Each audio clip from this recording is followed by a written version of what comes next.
पीड़िता का आरोप बेटा 10 साल का हो गया मगर आरोपी ने नहीं की शादी। इंदौर अस्पताल में लैब टेक्नीशियन के पद पर है और पहचान संदीप शर्मा से हुई। पहचान प्यार में बदल गई। पीड़िता ने टेक्नीशियन के पद पर पदस्थ महिला के साथ संदीप शर्मा ने उसके कमरे में युवक ने शादी का झांसा देकर दुष्कर्म किया। वह शादी से मुकर गया। पुलिस ने आरोपी के खिलाफ विभिन्न धाराओं में प्रकरण दर्ज किया है। गर्भवती महिला ने कहा कि मैंने संदीप शर्मा को बार बार शादी करने को कहा तो उसने मुझसे कहा कि मैं तुमसे शादी करूंगा, लेकिन वह मुकर गया।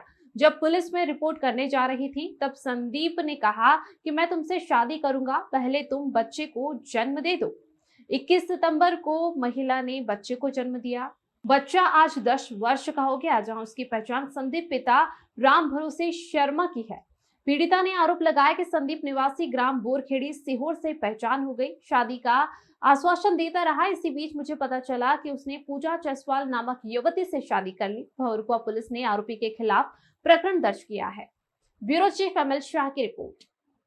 मैंने उनके घर में कब्जा कर लिया, जबकि उस घर में हॉस्टल चल रहा है। वैशाली नाम की लड़की है, वो हॉस्टल चला रही है। अभी आपका पालन पोषण कैसे हो गया? मेरा पालन पोषण सर मेरी मदर कर रही है अभी, क्योंकि मैं नौकरी भी नहीं कर पा रही हूँ, कुछ भी नहीं। और ये भी भाग गया है, पूरा परिवार भी दूसरी शादी करवा दी है। तो मेरा 10 साल का बच्चा और मैं उसी घर में रह रही हूँ एक कमरे में, तो वहाँ से भी निकालना चाहते हैं हम मेरे को। किस प्रकार की धमकी मिल रही है? सर मेरे को जान से मारने की धमकी देते हैं। घर में आके मेरे को मारा कूटा, बहुत मारा है मेरे को सर। रोड मार रहे हैं मेरे को, मेरे बच्चे को, मेरे को, मेरी माता को भी धमकियां दे रहे हैं कि अगर तू नहीं निकली घर से तो तू मरेगी बोले।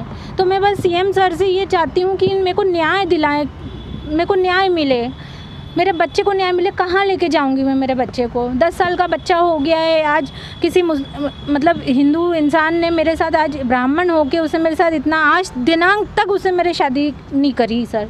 आज दिनांक तक शादी नहीं करी और खुला छूट के घूम रहा है और मेरी जान को इतना खतरा है। अगर मेरे को और मेरे बच्चे को, मेरी माता को कुछ हुआ तो फिर इसका जवाबदार यही लोग और इसके परिवार होंगे, संदीप शर्मा के।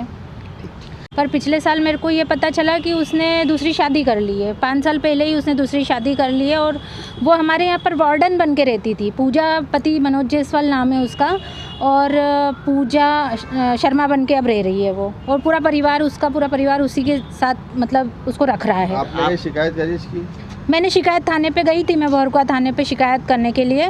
तो शिकायत में पूजा के नाम तो कोई खिलाफ कोई एफआईआर दर्ज नहीं करी और मतलब उसके परिवार वालों के खिलाफ भी कुछ नहीं दर्ज करा। बस मतलब सुनवाई इतनी नहीं हुई मेरी। तो फिर मैं अब क्या चाहते हैं आप? अभी मैं बस ये चाहती हूँ मुझे न्याय मिले। मैं मुख्यमंत्री सर से न्याय चाहती हूँ, क्योंकि वो मुझे धमकाता है मुख्यमंत्री सर के नाम से। वो बोलता है मुख्यमंत्री सर मेरे पिता के साथ खाना खाते हैं और मेरा सारा कारोबार सब वहीं से चलता है। मैं मुख्यमंत्री सर से, मेरी माता और मैं भी मिले, वहाँ गई मैं, पर अभी तक मुझे कोई न्याय नहीं मिला है। सर से मैं को बहुत मतलब न्याय की गुहार लगा रही हूँ मैं कि मुझे न्याय मिले। और इन लोगों क्या को बैकग्राउंड है इसका, इसके परिवार का? ये लोग खेती करते थे पहले, पर अभी कुछ समय से ये लकड़ियों का कोई बिज़नेस करता है, कोई सागौन की लकड़ियों के टेंडर दिलवाता है, उससे आगे की मतलब सारे काम करता है ये। इसमें 376 का मामला भी दर्ज हुआ है? जी 376 का मामला। मैं जब पिछले साल मेरे को वो महिला ने बताया मैंने शादी कर ली और मैं गर्भवती हूँ 3 महीने की, तो मैं थाने गई उसको और इन दोनों को मैंने पकड़ लिया साथ में। तो ये तो वार्डन बन के आई थी पूजा जायसवाल मेरे घर पे, तो ये वार्डन बन के रह रही थी और मैं उसी घर में रह रही थी। मेरे ससुर का घर यही 51 सरवाने, जो मैं अभी भी निवास कर रही हूँ, अभी भी वहीं रहती हूँ। तो मैं थाने गई तो वहाँ पहले बोले कि आप महिला थाने जाइए। तो मैंने बोला महिला थाने सर कैसे? और फिर सारी जितने भी दस्तावेज दिए उन्होंने बोला ये सब फर्जी दस्तावेज हैं, ये सारी नोटरियाँ फर्जी, ऐसी शादी नहीं होती है। और फिर पुलिस ने ही उन लोगों पे धारा लगाई और फिर उसके बाद सिर्फ सिंगल उस पर धारा लगी, बाकी किसी भी अपराधी पे कोई धारा नहीं लगी।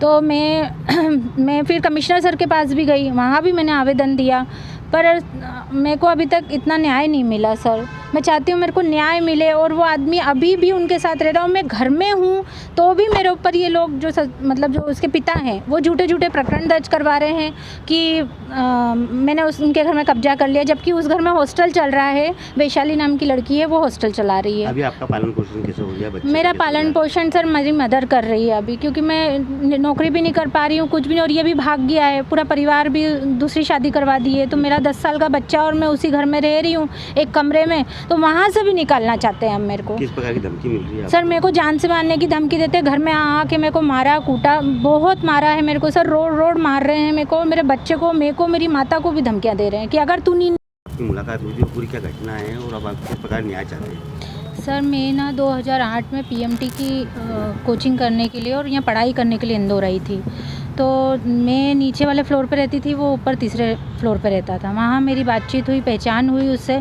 तो फिर उसके बाद उसने मुझे बोला, उसको मैं पसंद आई कि मतलब मैं तुमको प्यार करता हूँ, तुमसे शादी करना चाहता हूँ, ऐसा है ऐसा है। मैंने बोला भी कि तुम्हारा समाज अलग, मेरा अलग, पर वो नहीं माना। फिर उसने उसके परिवार से मिलाया मुझे, उसकी बहन, उसकी भाभी, उसके मम्मी पापा, भाई, सब लोग, उनकी बहन की लड़की, सब लोग मिलने आए मुझसे, बोले हाँ हम करने के लिए तैयार हैं, ऐसा वैसा ये वो।